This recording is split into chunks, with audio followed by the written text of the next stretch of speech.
Hi everyone and welcome to Quick Solution. In this video I'm going to show you how to send pictures on Gmail Android.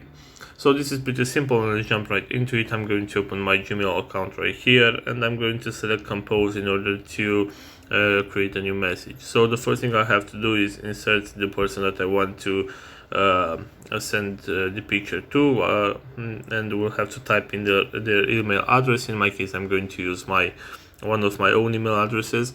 And then at the subject, of course, you can type in whatever you want. I'm going to type in picture because I'm going to send a picture. So next we are going to attach a file. So what we are going to do is at the top right corner we are going to tap this icon with the paper clip so we can go to our gallery.